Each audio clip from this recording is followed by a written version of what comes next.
بسم الله الرحمن الرحيم.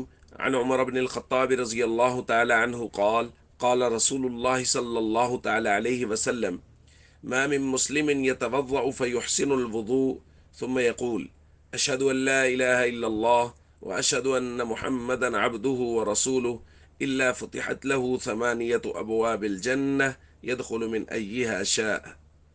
رواہ ابن ماجہ۔ نبی کریم صلی اللہ علیہ وسلم نے ارشاد فرمایا، جو بھی مسلمان وضو کرتا ہے اور وضو بھی اچھی طرح کرتا ہے، پھر کہتا ہے اشہد ان لا الہ الا اللہ و اشہد ان محمدًا عبدہ و رسولہ، تو اس کے لیے جنت کے 8 دروازے کھول دیے جاتے ہیں، وہ جس میں سے چاہے جنت میں داخل ہو جائے۔ دوستو، دعاؤں کا اہتمام کرنا بہت بابرکت ہے۔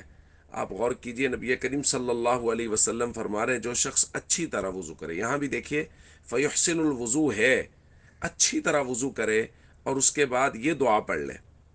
بعض روایات میں اس دعا کے ساتھ کچھ اضافے بھی ہیں، مثلا بعض روایات میں اشہد ان لا الہ الا اللہ وحدہ لا شریک لہ واشہد ان محمدًا عبدہ ورسولہ۔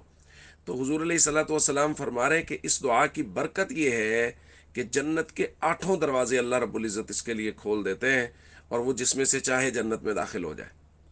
تو ہم سب کو چاہیے ہم تمام امور میں دعاؤں کا اہتمام کریں، اور خاص طور پہ جب وضو کریں تو وضو کے بعد والی دعا کا اہتمام ضرور کریں۔